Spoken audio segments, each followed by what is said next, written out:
Good evening, everyone. Sorry for the delay. Just wanted to catch up on a few things. Vacation time being what it is, everybody's been a little busy. First thing we want to do is to review and approve the agenda. And if it is all right with everyone, can we have a motion? Thank you very much. Motion to, and a second. Thank you. And moving next to approving the minutes, which everyone has received a copy of. Are there any changes that anyone wants to make with the minutes?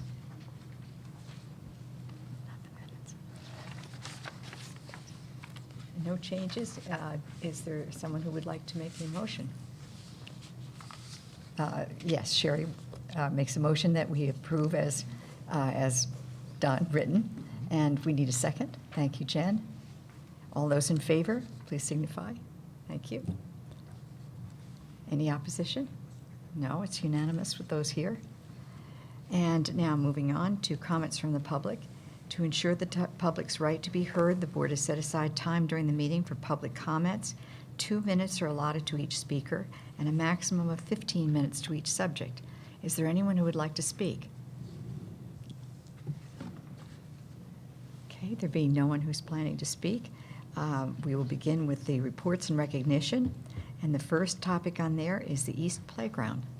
And would you want to introduce, or do you? Sure, I'm happy to introduce. We have Ms. Zocolillo from the East School PTC to speak for a moment or two, and Principal Wallach as well, to share with us some good news about the work they've been doing in fundraising around our East School playgrounds. Good evening. Thank you for having me here again. I appreciate you taking the time to hear from us. Tonight, I am very pleased to be here again to be able to donate additional playground equipment for the East School kindergarten and first grade playgrounds. That equipment totals installed about $35,000. It's $34,928 to be exact, including the necessary wood chips that will be needed once the site is prepared. And hopefully, if the weather is cooperative, we can install it over the April break. So we hope that you will accept this gift from the East School PTC. And I just want to mention the incredible generosity, once again, of our parent body, because it was from last year's project playground and additional funds raised this year that we were able to do this gift.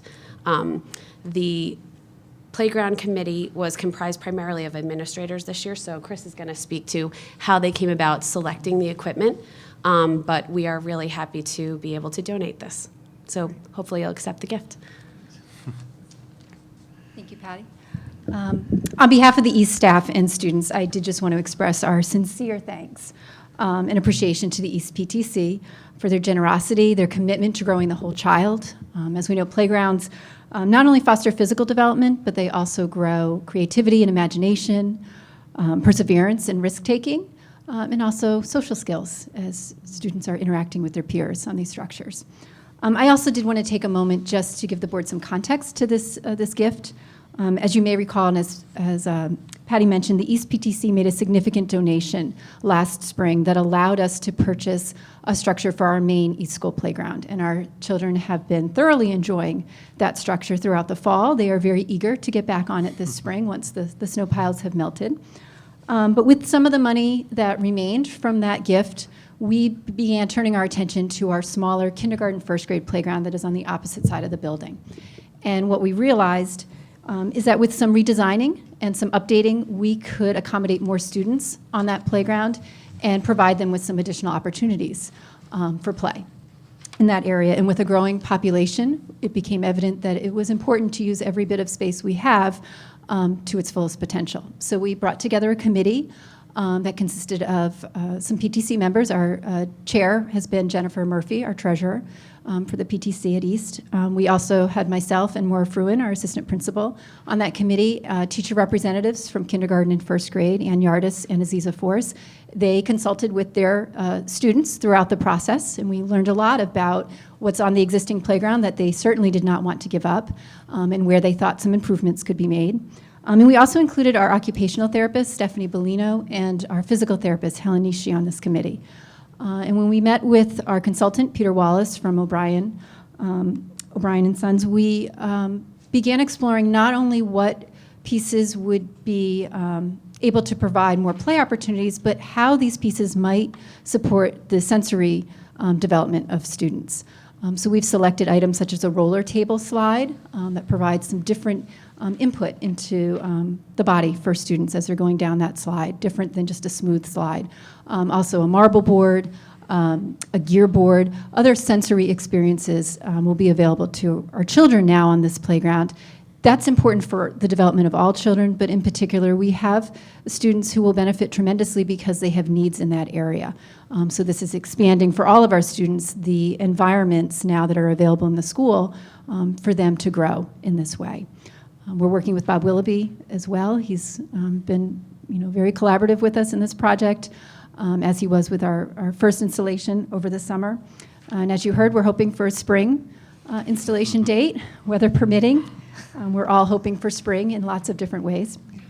We'll keep you updated as the process and project unfolds, and certainly you're more than welcome to visit us in April, and hopefully all will be there for you to see. So again, thank you. Thank you, Patty. Well, I'd like to say the thoroughness with which you've addressed this project and the generosity of the parents is just spectacular and impressive, very impressive. I wonder if any people on the board have any questions about, we did have photos, drawings of the equipment that's going in. And thank you for explaining what some of the surfaces were that wasn't indicated on here. And I was going, why are all those lines there? Now I understand the surface moves, it rolls. I think that's terrific. Are there any questions that anyone has? Sangeeta? I don't have a real question, but I just wanted to make a comment because I do have a child who attends East School, and I can attest they really enjoyed what the parents were able to donate last year with the large playground. And so great and generous for the parents again to come back to help upgrade the kindergarten playground, which could definitely use upgrades. And again, applaud you for that effort, as Hazel mentioned, about being collaborative and bringing in the specialists and kind of really seeing what is helpful, not just as a play space, but also to help the development of kids, with all the different needs. I love that sensory component part of it and bringing the occupational therapists as well as working with our fantastic facilities person, Bill Willoughby. I said Bob. I said Yes, Bob we knew. Willoughby, excuse me. So again, thank you so much, and it's great to see our parents, really working together to make sure that we have a wonderful educational system for all of our kids in town. Thank you, Sangeeta. Anybody have any other questions or comments? Penny? Personally, I just remember a few altercations one of my sons got into on the playground. And I think the more terrific equipment we have that provide more opportunities for more kids to do what they want to, it's fantastic. So kudos and thank you so much to the generous East School parents and to the wonderful planning. I think it's important to say this was not recent, the altercation.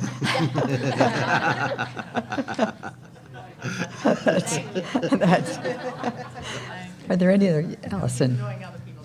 I just want to say at this time of the year, as the board is presenting its budget, has presented its budget to the town, and the town's taking a look at the budget, it's just really important for us as a board to recognize and acknowledge the incredible generosity that we have with the parents in our town. And this is just another example of things that are donated to the school system that make the school system what it is. So I just want to thank you for doing that. The last time I remember that I was involved in this was my almost 25-year-old as a kindergartner when we were buying playground equipment for East School. So thanks so much for keeping it up the way we do. Thank you, Allison. Any other questions or comments or anything? I think you can see that this is a unanimous feeling of just thanking you very much for what you've done, the whole process, and for this wonderful gift. And we look forward to seeing it installed, and we're sure snow will not last too much longer, we hope. And we look forward to seeing the kids and the children on it. Yes? Can we take the vote now while they're here? Or do you put that Up to the group. on the Is action that- items and I then see come a back lot to the of rest of the nodding heads. reports? We just move to agenda, can we do that, move to agenda? We can just skip to it. Can we skip Yes. to it? Okay, we will do that. That seems like a much better idea. Can I hear a motion about the playground? Sangeeta? I move to adopt the donation of the playground equipment from the parents and the PTC of East Elementary School. And I have a second? Jen? A second for the, thank you. All those in favor, please signify by raising their hands. And it's a unanimous decision from the group, so thank you very much again.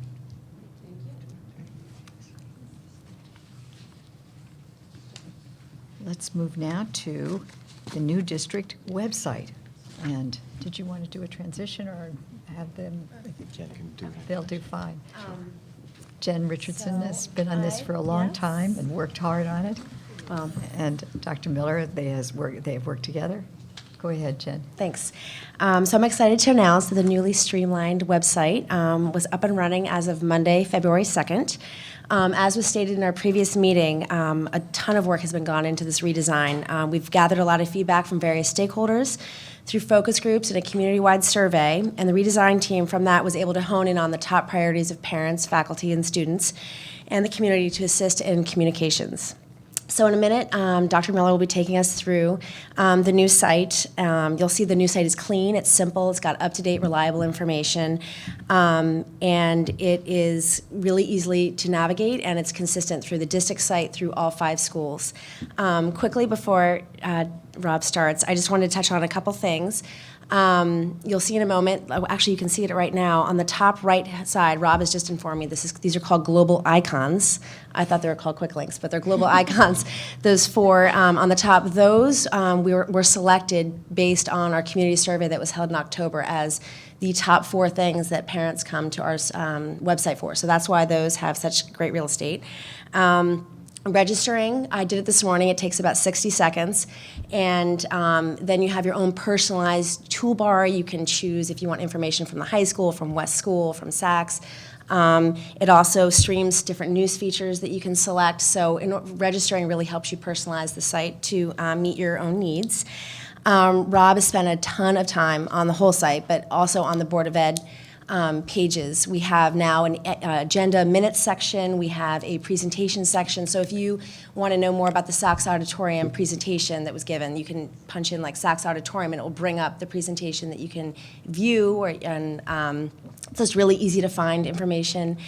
I also want to note that we have budget pages. So that not only gives you the presentation that Dr. Letzi has given, but also our quick notes, which we have been doing after every budget meeting. Within 24 hours, we post like a short synopsis of what happened at the meeting. And so you can go here if you can't make the meeting or if you need to stay up to date on what's going on in the budget. This is a really great place to go, the budget quick notes. I also encourage you to take the 6-minute tutorial. Rob, again, has done a fabulous job kind of navigating through the whole thing, and it really is helpful when you're just kind of, it's always hard transitioning and change, but this really helps you kind of figure out where everything is and really gives you a nice layout and shows you the capabilities of the site. I encourage, again, we're very thankful for all the patience that everyone has held. It's hard. We're still transitioning information over. We're still educating faculty and administrators. So in that process, we still have both sites going until July 1st when we think that we'll be ready to go with only the one site. And I also just wanted to say we've gotten a ton of feedback from parents regarding the site, and we welcome any feedback. My email address is online. You can find it in the budget section or the Board of Ed section. So if you have any feedback or suggestions, just email me, and I'm going to hand it over to Rob. Thank you. Thanks. Thank you. Good evening. I'm going to take you through a couple pieces of information on a presentation quickly, and then we're going to hop right into the site. So first of all, as Jen said, we went live on February 2nd. Our goal was to go live with our school homepages and the district homepages. You can see here that the primary content we talked about was district information, Board of Ed information, student registration, the staff links, and the staff directory. Those are our primary pieces we wanted it online on February 2nd, and then rolling information forward over the next few months, really pulling everything over from the old site over to the new site. Took a look at the stats from the first few weeks. This was from February 2nd through today. The school homepages combined, these are the number of times that a person landed on that website and stayed on the homepage. Over 43,000 in just 3 weeks. The district homepage was 29,000, close to 30,000. That's a pretty significant number of people that have hit those websites for our information since we went live. So that's a pretty good number that we're looking at there. We talked about registering. By registering, you can customize the content you access. we've had 137 people register. And that's without really even promoting it. Once we really start pushing it, then we're going to see that number rise as well. So over the next 4 months, we have a plan of rolling forward and moving the data over from the old site to the new site. In March, we'll be going live with our Android and iPhone and iPad app. Right now, Apple is currently reviewing that app. Once that's ready, the content you see up on the full site will be migrated over to the app version, which will allow people to customize and receive pushed information from the district as well, and notifications through that app. We will begin training and migrating teacher websites, team websites, department websites over from March through June. That's going to be the primary part of our work for the next 4 months, is really working with our faculty through that training and through that development of moving their sites and the content over. As Jen mentioned, our goal is by July 1st to have all the content over from the original site over to the new site. That means over the next few months, then users might end up hitting sites that existed before. That's now what's called a dead link. It kind of goes to nowhere. And there'll be times that users will navigate to the old site and then find a link in the top of the website which will bring them back to the new site. As we go forward the next few months, we're going to see a lot less of that, and most of the content will be over the new site. And the majority of the work towards the last couple of months will really be training users on using the new site. And now I'm going to take you live to the new site.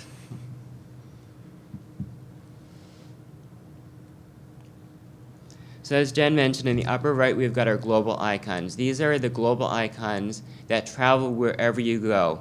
If you're in the school pages, in the district web pages, a teacher site, those 4 icons will travel in every single page you're going to. That's going to bring you to the district calendar. Google Apps for students, K-12, it's through Google Drive, and for faculty, it's through Google Drive. And from there, faculty can navigate to their email as well. PowerSchool is going to bring you to a landing page which allows you to choose whether you're an administrator, coordinator, or secretary for their version of PowerSchool. Teachers can access their gradebook, and students and parents can access their version of PowerSchool. And then we've got the staff directory, which allows you to search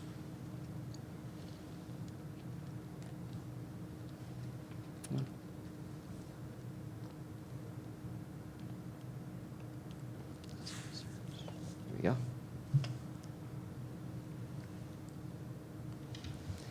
By name, I'm going to go ahead and search Miller. I was kind of locked into the way that the search is. It's hard to see on the big screen. Department really stands for school. Actually, the department stands for the position you're in, and location is the school. So I'm just going to search for Miller. When you click on the name, and then it brings up additional information on the right. Email address and phone number or voicemail if you do not have a direct line. Navigating the site, if you're ever on a subpage, if you click on the NCPS logo in the upper left, you could also click on the home icon on the district pages, and if you're in a school site, there's going to be a district home button on the top of the screen. Susan Kelly, who is our public information communication specialist, is writing news. You're going to see that on the center part of the district site. What's nice is what we've taken is these news feeds, and we've actually migrated these over and transferred these to the school pages. So I'm actually going to go to one of the school home pages now. You're going to see that the district news has transferred there as well.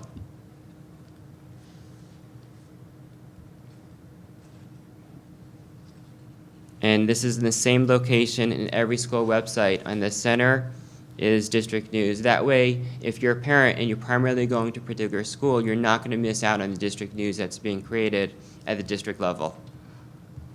And once I'm at the school, you're going to notice in the upper top bar is district home, which is going to bring me right back to the district home.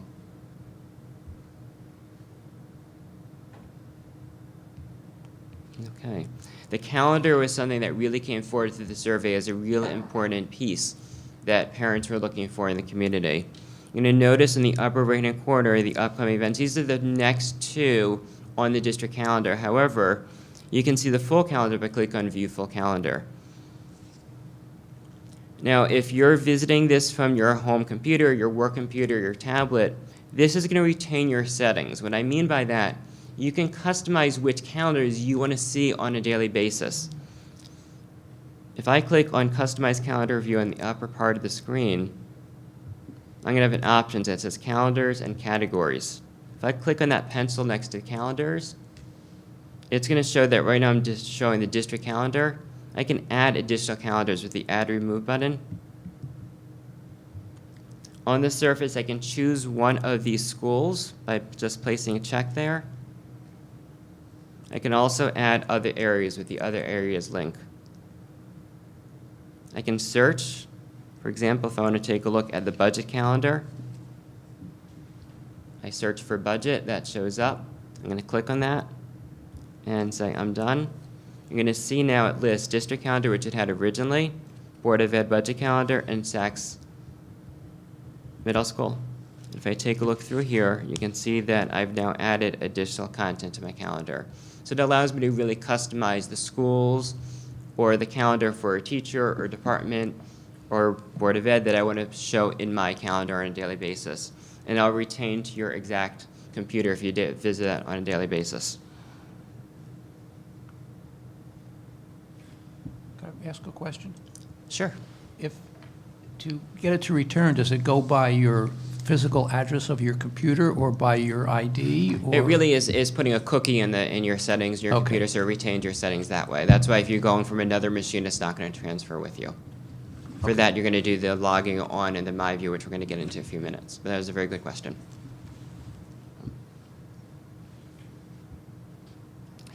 Going to notice as well for the calendar that I've got categories. And these are color-coded. If you move your mouse over one of these colors, it's going to hang there for a second. It's going to show you what that category is for. And then finally, if you take a look on the actual events, I'm going to go to tonight's Board of Ed meeting. If I click on that, it's going to bring me to a page just for that event. You're going to notice I've attached the agenda for tonight's meeting as part of that event. So we can actually attach documents and presentations to events that are coming up. Schools, departments, teams that might be having a registered event can actually collect registrations and have people register for specific events right through the calendar as well this way.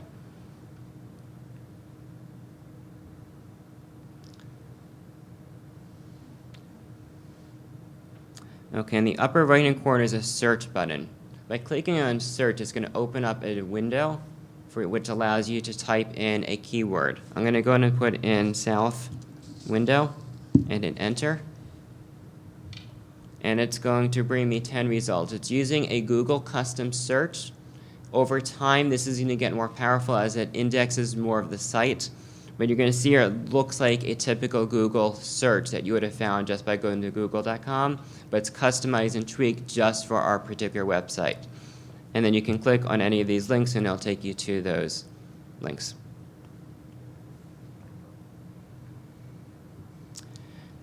As Jen mentioned, we developed a 6-minute video on how to use the website.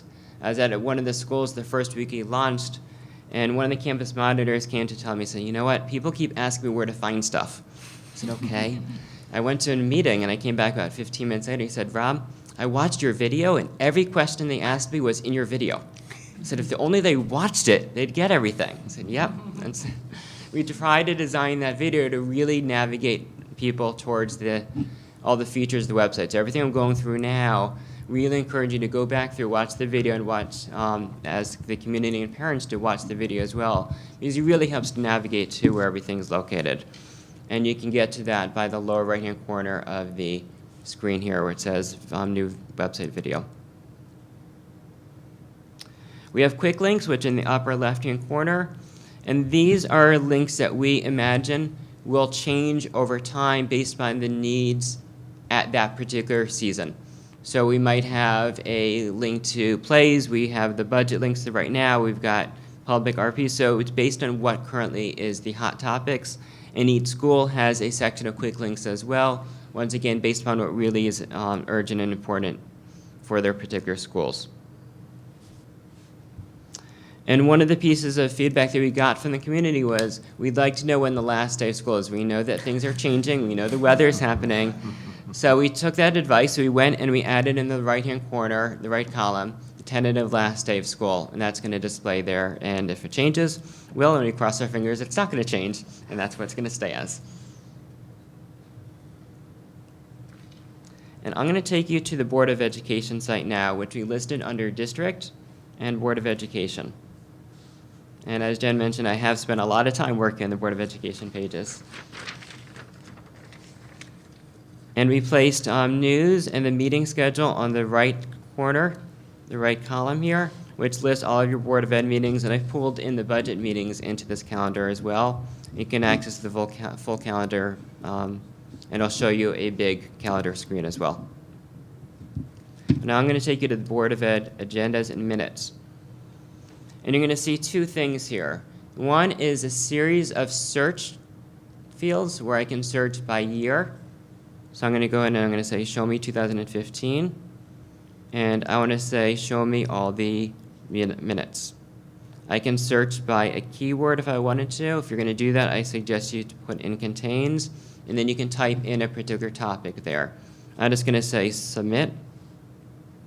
And it's going to show me a listing of all the minutes for this current year, 2015. And I did for 15, so it's only going to show those 3. And what I've done here is I've added in, I went through all the minutes and agendas from July 1st through today, or through beginning of February, and I pulled out the topics from those agendas, those minutes, and I put them right here. So if I'm a user, if I'm a parent, and I'm looking for particular minutes, and I'm just looking January, I might not know what I'm looking for, but now I can actually read through and look through those highlights there and search for the exact minutes or agendas that pertain to the search that I'm looking for that evening. When I find that, I click download this file, and it's going to allow me to actually view those minutes. And the other piece that we did, we said, okay, well, we've got all the archive data. Well, I might want to just see this current month's list of minutes and agendas. We've actually put those on this main screen as well. That's the latest addition that we did here. And we imagine every month we'll pull this down and put up the next month's list of data. And all this content will also be searchable. After I've done a search, there's a search again field. I click on that, and it will bring me right back to the main screen where I can do another search for the minutes and agendas. I'm going to see under presentations, I have this similar type of window, and all the presentations that have been made to the board have been uploaded to that. And all the presentations from this year have also been coded with descriptions as well. So once again, I can search for presentations that, by keyword, looking for the topic of interest that I'm looking for. One of the new features, we've always had files up on the website. Now it's organized very differently with these descriptions. Now we have videos. What we've done is we've taken all the Board of Ed videos from July 1st through today, and we've actually uploaded them, and we've placed them on this page under Board of Education videos. And following each meeting, Tony will provide the video files to me, and I will then upload them to the website, and this list will be pushed down, and the next video will be placed on the website. Imagine that within the few days after each meeting, they'll be placed up on the website.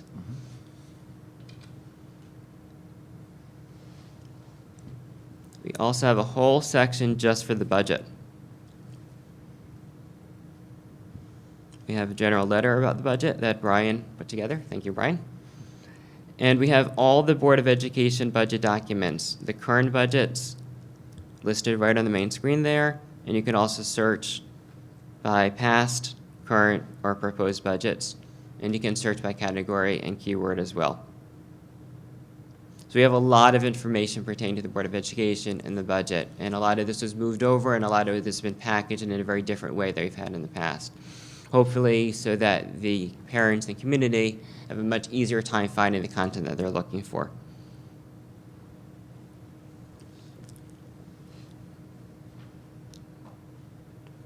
In addition to the budget and the presentation of the minutes, we also uploaded the Board of Ed policies and bylaws. If you click on the policies and bylaws link, you choose what you want, administrative regulations, bylaws, or policies, and it will display right on the screen for you. and then you can download it and view it.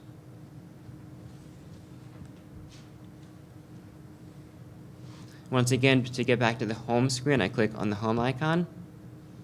I'm going to take you to one of the schools now. Let's go to West. I'm going to see that I talked about the quick links. Those have remained on the middle left. In the center of the screen is the picture. The right, most of the schools have a rotating calendar, and that's displayed in the upper right. You've got the calendar. You're going to notice that the navigation between the schools in the district has remained very consistent. I'm going to take you over to a different school now. And the colors might change, but the navigation of the site has remained consistent. Once again, this came out of the community surveys, the people that we spoke to. They said, well, we travel from one school to the next to the district. We wanted to feel like it's still no Canaan, and we wanted to be comfortable going from site to site. So we wanted to maintain a consistent layout as well as a consistent level of menus across the schools. You're going to see here, school information, students, parents, and teacher sites.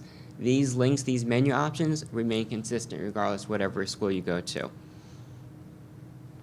When I'm at the schools, this home icon on the middle bar is always going to bring you back to the school homepage.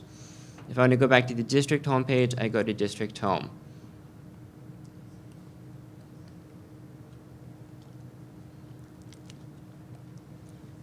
As we mentioned before, there's an option for users or parents or community students, teachers, administrators to log on and create an account for themselves. Why would you want to do that? This gives you the opportunity to really select the calendars and the news features and the homework assignments, the apps that you want to pull in. So if I have 3 children and I want to follow the news from all 3 schools, I can pull this into one common dashboard. The registration screen is a 2-step process. By clicking register, the first thing it's going to ask you is for your birthday. This is because children under the age of 13 need a special permission in order to have an account. So it's verifying that you're of a specific age. Once you click submit, it's going to give you a screen. I'm just going to go ahead and show this to you.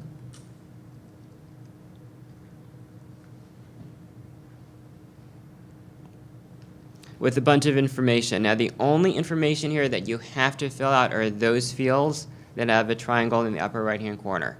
So you've got 5, 6 fields that you have to submit. You click submit, and you've created that user account now. What I'm going to do is I'm going to go and log on with a guest account that I created for myself. And that's in the upper part of the screen, which says login.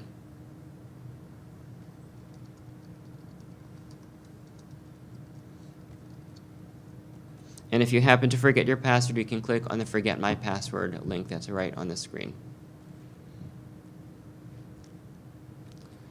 So as soon as I log on, it's going to bring me now to my customized dashboard. This customized dashboard is a combination of feeds that I've selected and a calendar that I've populated with the calendars from the individual schools that I want to follow. So I've got a bunch of different gadgets on my screen, and I've got a planner, and I can switch between the dashboard and the planner. What's nice with the calendar or the planner is I can add my own events as well. So students, if they wanted to add assignments and meetings and other information events they want to go to, they can do so by clicking Add New Event, and it only populates their calendar. If I want to pull in one of the schools, I can click on the calendars again, just like I showed you in the main homepage. And I can say Add Calendars. I'm going to add East School. And you're going to notice that the East color just showed up on my calendar. Under Dashboard, I can add content by clicking Add. And I can select information, for example, announcements, right from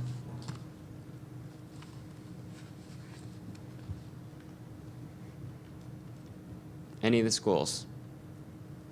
It allows me to go through the individual sites and add content. I'm going to show you a much easier way to add the content than just the screens I showed you now, but this really allows you to go in and find the information you're looking for.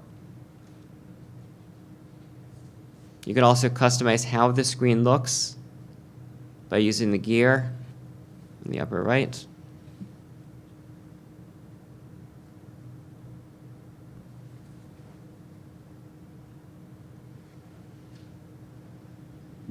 worked. Having trouble with my mouse here, my apologies. But there is a tour button that says Take Tour that comes up right when you log on for the first time, and I recommend you do that tour when you use it. There we go. It's going to go walk you through all the different features of the dashboard. But the power behind this is after you've logged on, you start to navigate the site. I'm going to go back to the home screen now. You now see on my screen a lot of icons that says follow. You notice on the quick links right here, or the tentative last day of school. All I need to do now is to click on that. It's going to add that to my dashboard.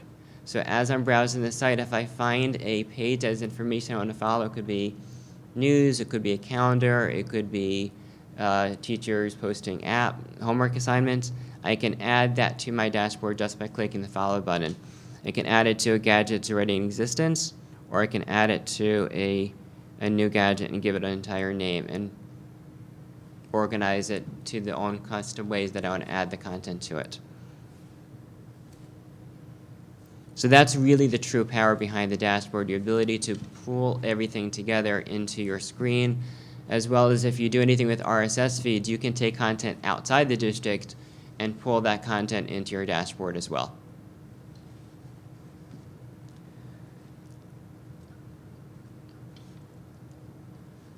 Okay. The site is what we call adaptive.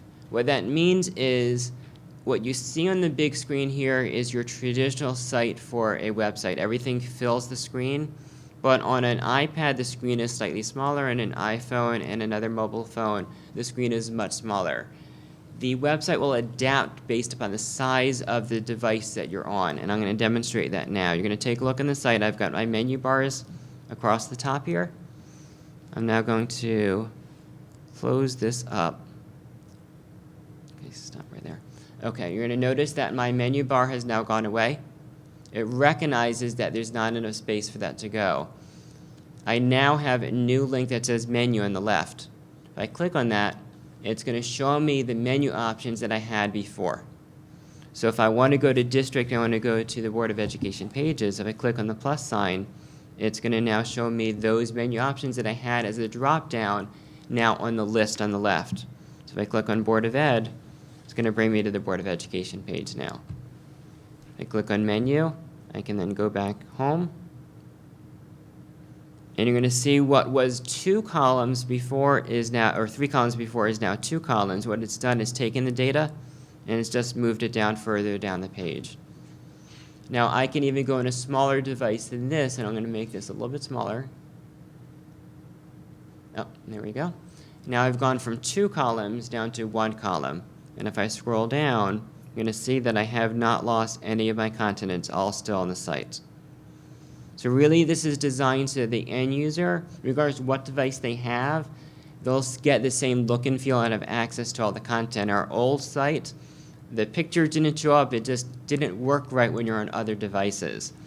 Now, if you happen to be on a mobile device and you do not have the app installed, when you access the website, it's actually going to recognize that you have a mobile device, and it's going to prompt you to download the app and go to the App Store if you don't have that. It's going to remind you that that's there.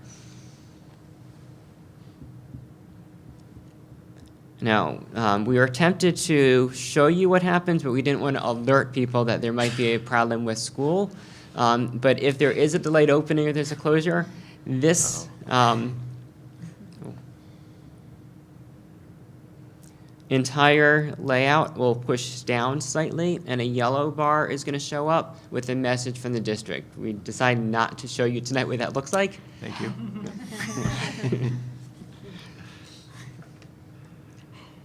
And now I've showed you most of what I wanted to review with you tonight for the website. I wanted to open up to any questions that you might have. Sherry. Well, not really a question, more of a comment, just to thank you and Jen and Rob to let you know I love the new site, and I received nothing but very positive feedback from parents, and I attribute that to your very collaborative design approach in terms of conducting focus groups and the survey, which yielded us with valuable information. And I just want to point out, it was only 6 months ago that we determined, revising the website as a priority, and you've moved very quickly, and it's very exciting because we know most of our parents get their information through the website, and I think with this new website design, it's going to be a much more efficient communication process with our stakeholders. So, thank you. I mean, because I think this is significant for our communications. Thank you. And I think it's been a great partnership with the Board of Education, the Board of Ed Communication Committee, that the progress that we've made together has been just a show of collaboration, which has been wonderful. Other people, yes. Yeah. I also just want to echo how pleased I am with how this website's turned out. My daughter came home tonight and wanted me to register her for something, and I'm like, what are you talking about? And I Google searched, and I got the information I needed instantly. And in the past, I could never have done that. And so it was, just a wonderful time saver, and, so thank you. It's wonderful. Jean. I have a question, but a comment first. Having programming experience, it's phenomenal how the art has progressed. This would take man-years to do 15, 20 years ago. Not to take away anything from your own efforts. Obviously, you've put a lot of time into create this too, and I would comment that the flexibility built into it is extraordinary. My question is, if I want to see the 6-minute video, do I have to log in? Did you say I have to log in, or? You don't need to log in at all. You have to do is go to the website, and it's in the lower right-hand corner, and all you have to do is you click on it, and Okay. it'll pull up the video right into the screen that you're in. All right. Well, Right I'll be here, and you watching just it click play. tomorrow. Yeah. Thank you again for your work. Other questions? Yes, Penny. Oh, this is fabulous. I love it. Who can update it? Who can update it? So we have a distributed approach. We have a district web content manager, and that's Susan Kelly as her fixed position, and then each school has a web content manager. And then individual sections can have individual teachers, department chairs, administrators that can manage those portions of the website. I then also have access to all of the sites, so I provide assistance and backup to any of those individuals I just mentioned. So it's not one person has to do all of it. It's really subdivided based upon the area that you are responsible for. And if I can just jump in on that a little bit. The new website provides us with quite a bit more functionality than what we had before. So the vision is for the individual teachers to also be able to go on and to put up information about courses or whatever it is. Just like now we have some teachers and teams and others that have websites in the old site. We can't do the training sort of mid-year, so that's why we keep the old site going throughout the course of this year. And then when we start the 15-16 school year, the plan is that teachers will have some training and be able to begin sort of managing their own content on there as well. And in the login piece, there's some functionality there that we'll grow into that allows that customization by class or by team for students and parents to be able to get some information. So I think this is quite a bit more functionality than the old site, which really was kind of like a newspaper. You put it up there and it just stayed there and goes. This becomes more interactive with the students and parents and learners. So that's part of the vision, is that everyone will have a small piece to this. But as Rob said, the distributed approach for each of the school sites and then for the district site, and fortunately Rob being able to sort of get into all of them and kind of help along the way. I wanted to add the compliments also that everyone said to the work that you've done with this is terrific, and specifically the people working on the site, but also the whole communications committee, the way they've put this together and provided input from many different people, which has made it just so delightful to be able to use. I think your 43,000 number is going to probably triple in the next 2 or 3 weeks, because I needed to use it today, and I was absolutely delighted at what I could find quickly on the bylaws and things I was looking for. And I'm particularly delighted that we're going to be able to have the Board of Ed meetings accessible to people when they need them, when they want them. It's been very difficult for people to find out what's happened if they couldn't come to our meeting.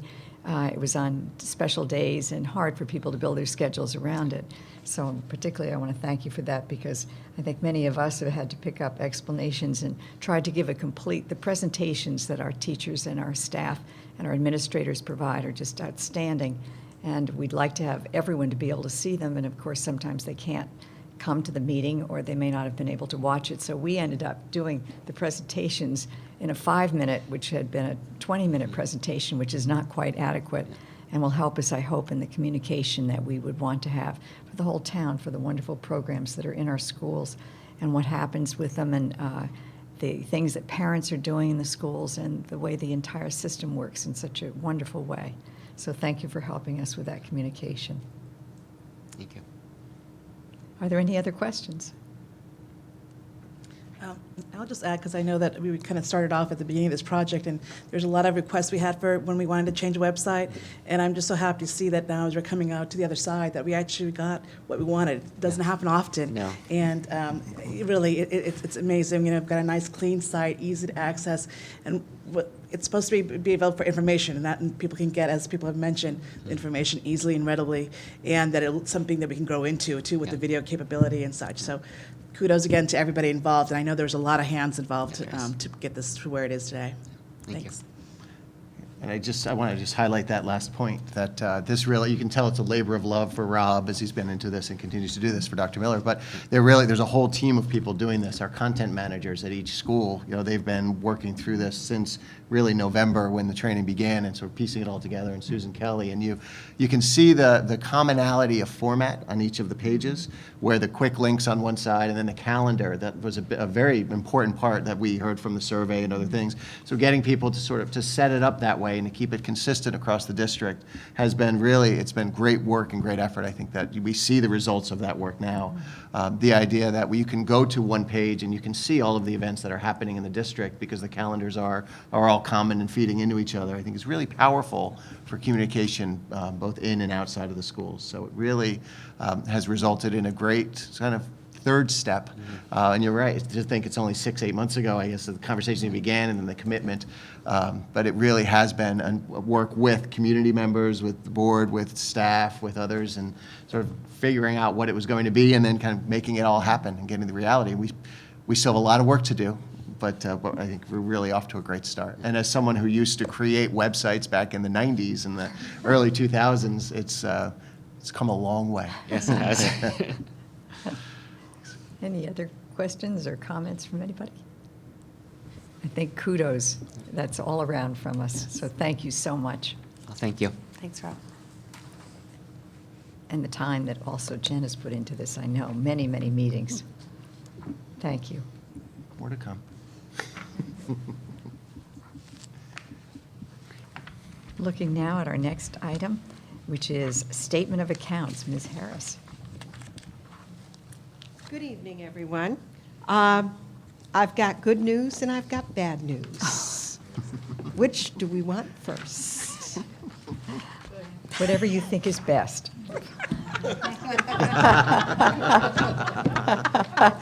Well, the good news is that our projections are continuing to hold true. And I'm going to take kind of a step out of line for just a minute and suggest that you take the two reports, because we've got December, which is now 2 months old, and January, and perhaps put December up on the top, and then slide the January beside it, and just use the summary pages, and I'll talk to the summary pages first, and then kind of go into a little bit of detail, because I think you'll find it interesting to see the motion and the shifting from the December to the January as we continue to post additional expenditures, and as we delve into analyzing the payrolls in more detail and all. So again, the good news is that our projections are holding true. The bad news is that as you look at the bottom line, total projected expenditures in December was about $525,000 in the hole. And as we look at January, it's about $632,000 in the hole. So We're not going in the direction we wanted to go, but it is in the direction that we knew we were headed. Because, again, as we continue throughout the year, as our purchase order commitments become firmer and firmer, especially in our tuitions for students placed out. We knew that this was happening. We've had significant discussions for months, and so we are going to continue to address this. I wanted the board to see this kind of transition.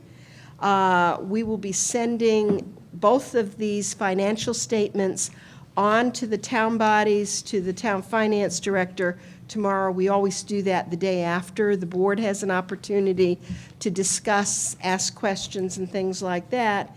And again, we will continue our preliminary discussions about how the town intends to handle the excess cost grant. Because that is the critical difference in when we look at the overall condition of the Board of Education's budget, which is it's in wonderful shape. We're really managing the budget. All of our administrators are managing their own aspects of the budget. However, there are some uncontrollable costs that we've been discussing, and we really need to start fine-tuning that discussion so that we come to some agreements. But I do think that you can see, as you look at the salaries line, again, in the global perspective, in December, I was projecting $72,000 under budget, and now we're projecting $192,000 under budget. Again, this is the time where, and you're seeing in another part of your agenda, where you're approving leaves. Some of those leaves are with pay, some of those leaves are without pay. Many of those leaves are being filled by long-term substitutes. So there's a lot of shifting that happens during this time, and that can account for a number of those dollars. Employee benefits is staying relatively constant, but you're seeing that the expenditures under budget is shrinking a little bit. Again, as we pay substitutes, they have to pay into Social Security, so there's employer taxes that go with that, as opposed to all of our certified staff do not pay into Social Security. So you start seeing some of the benefits, the employer taxes and all creeping up, not significantly, but just a little bit. If you take a look at contracted services, again, as we have more needs for outside professionals, then that's the area where we use that expertise. Clearly, in terms of facilities operations, we're still holding, relatively speaking, in terms of the size of the budget, we're basically right on target. Other purchase services, again, is where we really want to take a look at some of the specific detail. You can see that we went from an over-budget situation of basically $589,000 to $746,000 over budget. And we really want to take a look at that page to talk through what's causing that. Books, equipment, and supplies, again, it's basically on target, on budget, and other expenses, again, has stayed constant. So I think looking at those two summary pages can be very informative just from month to month. So let me stop there and see if there's any questions before we delve into a couple of the things I wanted to point out. Question, Deanna? I think it's important to point out with this, we brought it up a few times, the $746,000 other purchase services number, is that I think there's some discussions that need to be taking place with town bodies, and I believe that that's going to be happening in the next, Dr. Lefty, maybe you could kind of elaborate on that a little bit. Sure. We had some preliminary discussion about a week and a half ago where we started to sort of figure some of this out. And so we have been in communication a bit. We will meet with some members of the board, with First Selectman Malazzi and Dawn and Jen, Nancy, myself, and we'll talk through a little bit around why we are sort of where we are at this point in this year's budget, where we've budgeted net of the total cost. And then talking about, do we budget gross next year and going forward, and the sort of the pros and cons of that. So we are working through sort of why we're at this point. And then we'll be sure that going forward it won't happen again. One way, however we decide to budget it going forward, whether it is gross or net.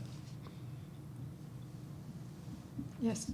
So then, regardless of whether or not we end up budgeting gross or net, of the deficit, the $746,000 deficit on purchase services, how much of that is going to come back to the town and then, I guess, to the district from the excess cost grant? Right now, the excess cost grant, based on our earlier submission, was about $734,000. If you want to turn to the January financial report and turn to page 5 of 6, Right. which is the big elephant in the room. Might as well just go directly to it. If you look about 3/4 of the way down, you'll see tuition out of district, where we budgeted $2.7 million.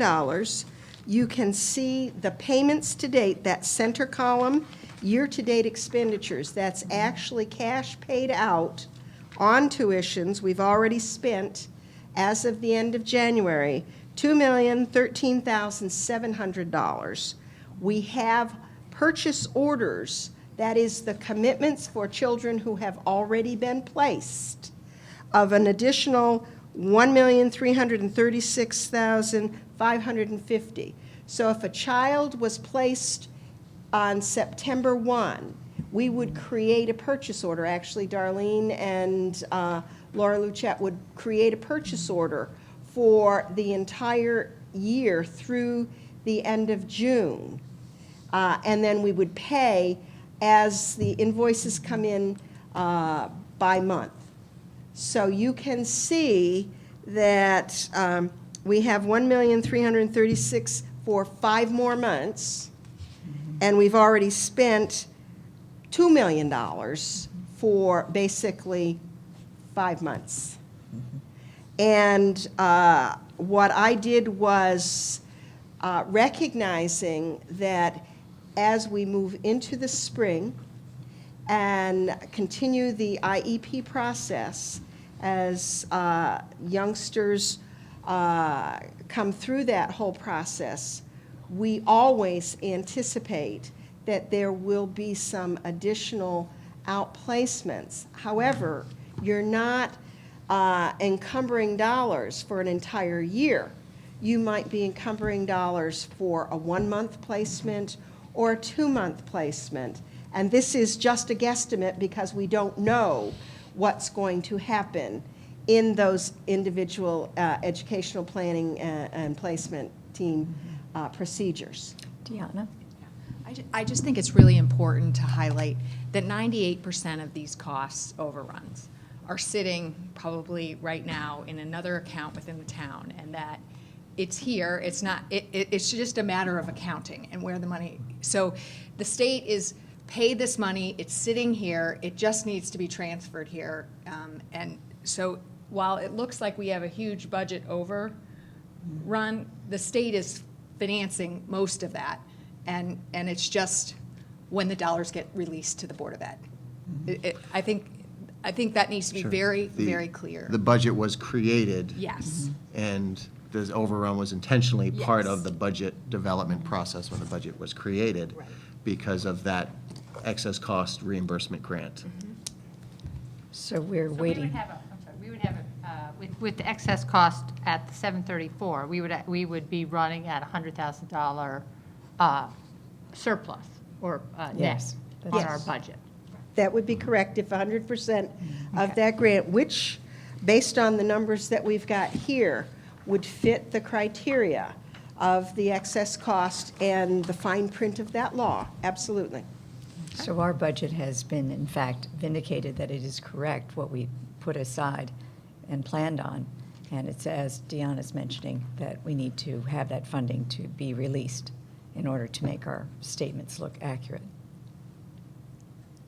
Are there any other questions, or, yes? Just to follow, just to Deanna's comment, I'm wondering if it would be helpful to make a notation on the statement of accounts that, these,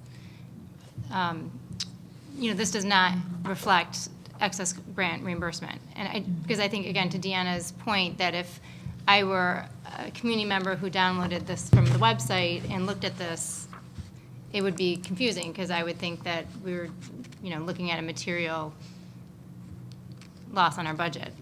There is a notation on the bottom of the December, page 1 of 6, that does fill that information in, but I think it's very helpful that we continue to define it just the way you're saying, Sherry, because it's hard for people who are not used to the finances to know exactly what it means and to clarify and to make sure we continue to communicate in ways that people will understand.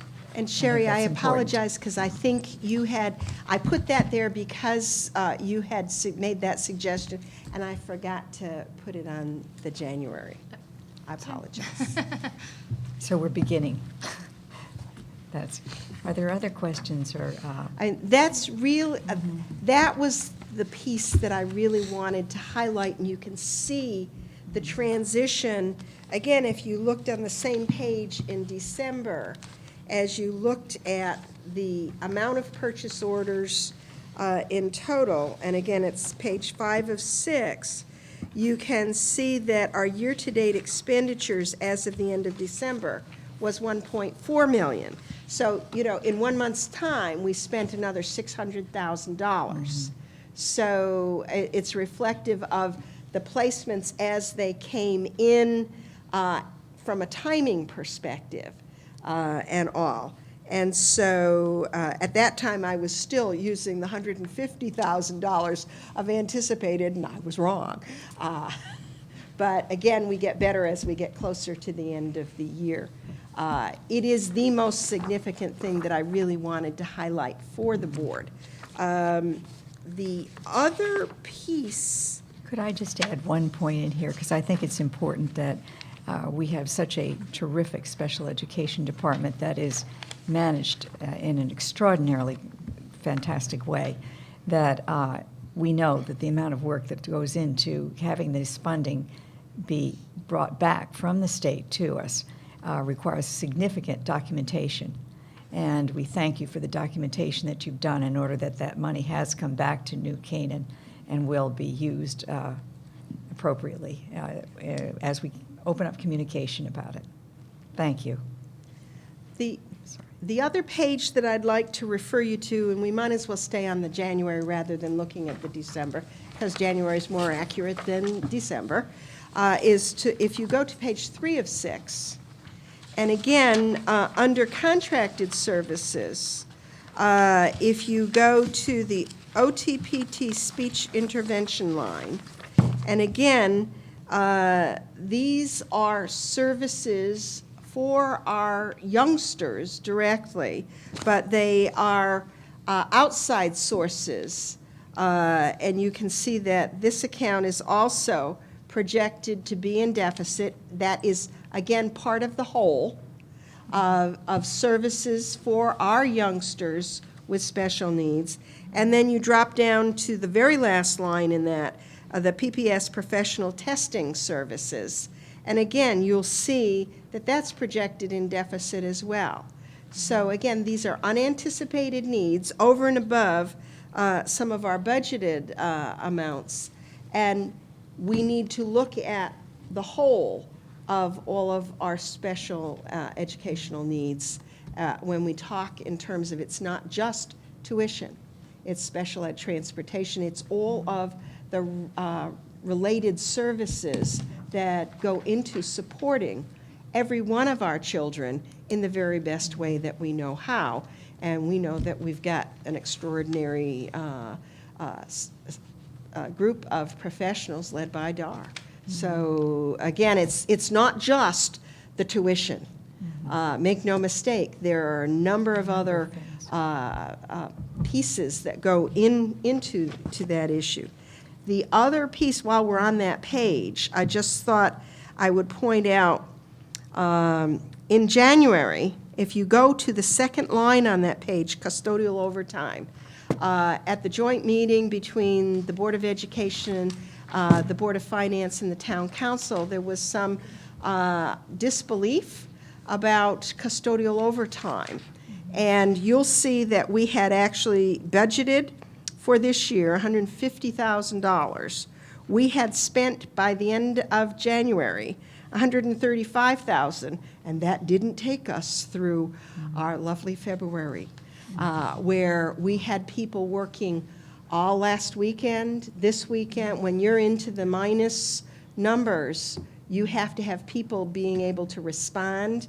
You have to have people clearing before it freezes into a hard ice pack and all of those kind of things. So you can see that I'm projecting that that's going to run $100,000 in the deficit. And most of that is not controllable costs.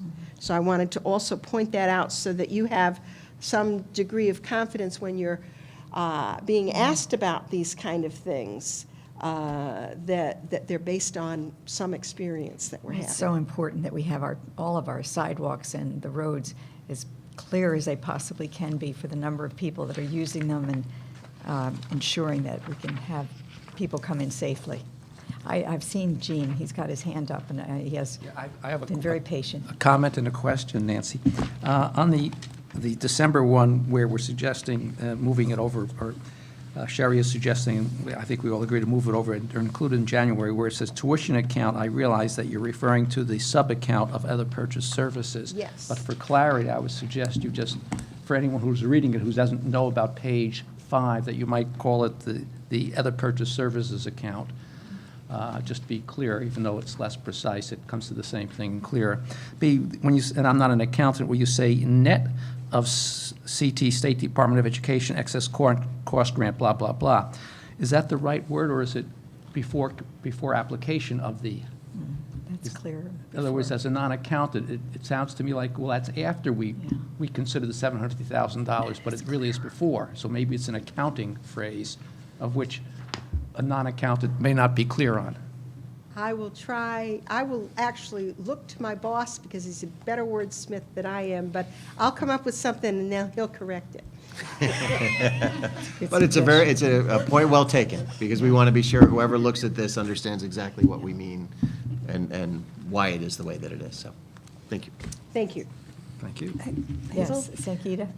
I just wanted to just summarize this again for those people who may not understand all the different comments and the whole context Yes. of it all, because it is complex. Just to understand that as part of our services to educate all the children in our community, some children need special treatments or special education, and that has a certain cost factor. We try to approximate what that's going to be. It's not always an exact science. Sometimes we get new kids coming in that are beyond what we had projected. The state does have a reimbursement plan to cover some of those costs if they're in excess of a certain amount. We are showing currently in our budget that we do have excess costs which have been reimbursed by the state for those programs. It just doesn't show up on our budget here because we have not received that money through the town yet. And we can't pay anyone unless we receive it. And that is an important part. So we do need to receive that so that way we can do our payables, right? Is that pretty much, again, in real layman's terms? That's a Do I have good it right? summary. We'll look to the expert. Was that a good summary? Nancy, is that? Okay. Thank you. Thank you. Penny? Yes, so when the town transfers over the excess cost grant to the Board of Ed, how is, if we take our January 30th statement, what number here is the approved budget line going to change? Or No. what number will change? Where will we see that? The actual expenditures will be reduced. It's, in the law, it says it will reduce the expenditures. So technically, it's called a cash book credit. We actually credit the expenditures, and then when we report it on the end of the year report, we gross it up and then we show as a revenue against it, or as a negative expenditure, if you want to think of it that way. So we actually reduce the expenditures by the amount of the excess cost. So then the end result will be within budget. Okay, that's good. So I just didn't But know it's where it was never gonna- considered a revenue. As a matter of fact, it specifically says you will not consider it a revenue.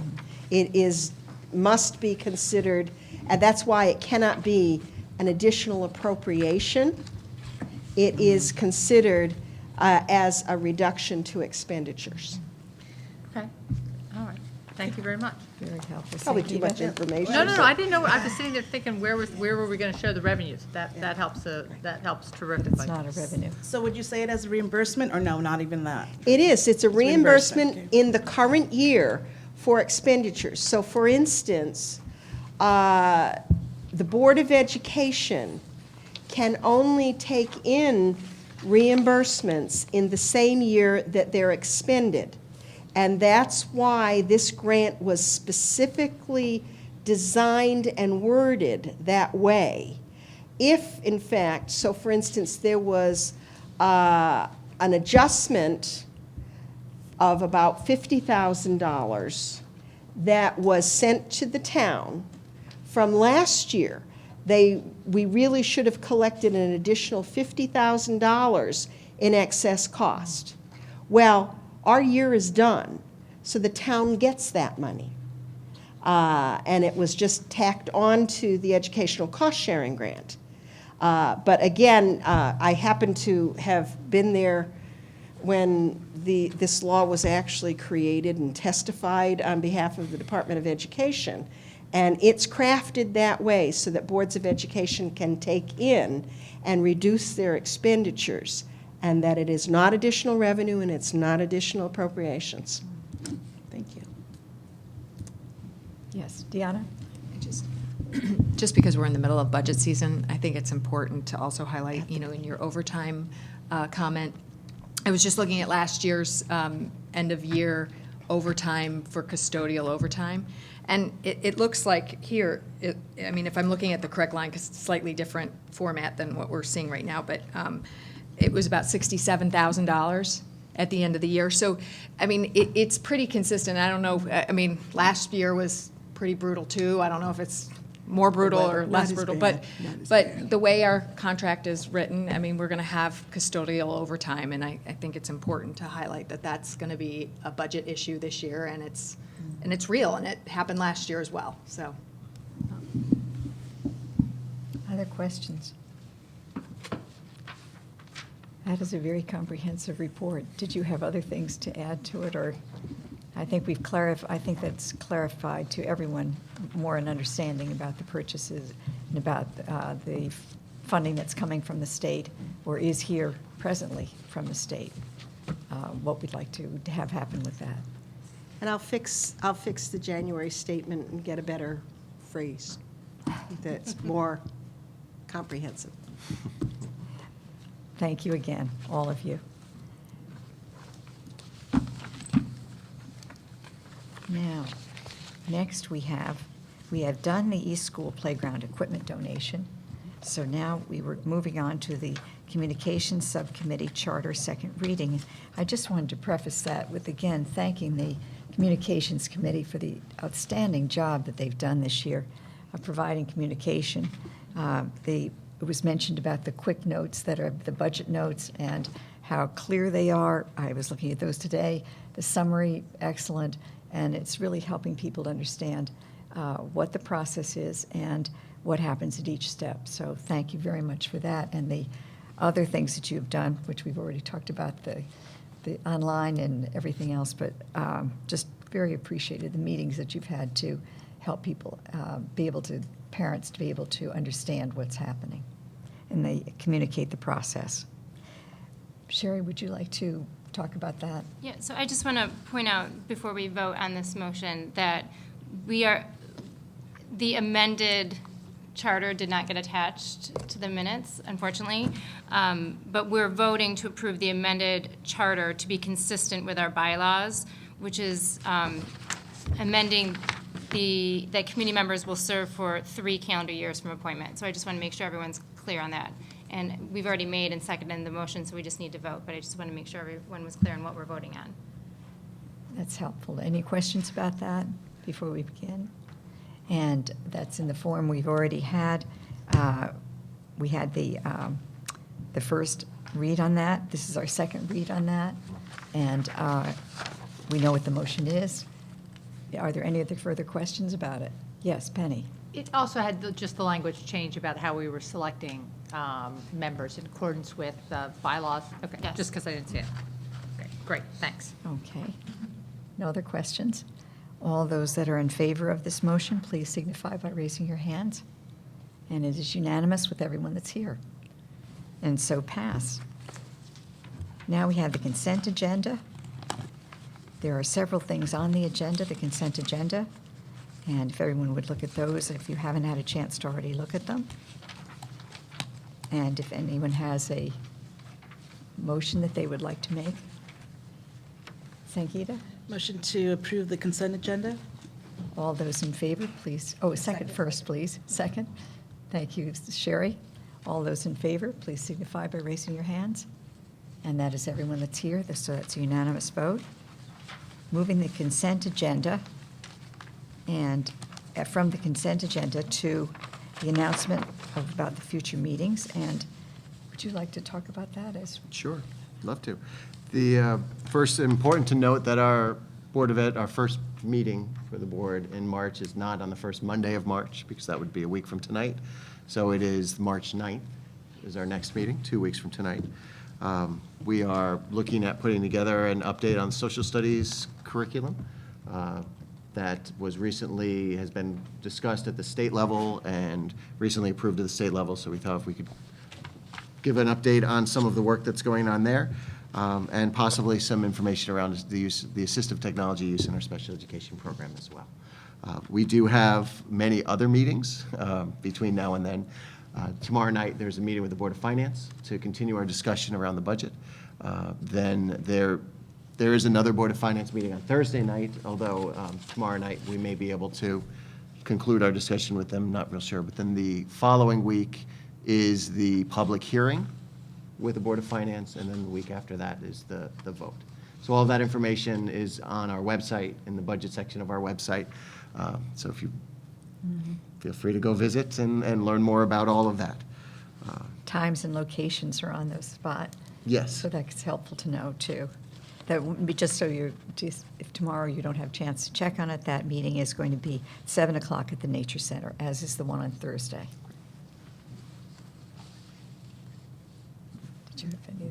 That sounds like a very good meeting. We'll look forward to that. And are there any comments from the public? There being no comments from the public, we will then adjourn to executive session, and the subject to be discussed is confidential attorney-client privileged memorandum. Can I have a motion to adjourn? Thank you, Sherry. And a second? Thank you. Thank you, Deanna. All those in favor? And that's a unanimous vote. Thank you.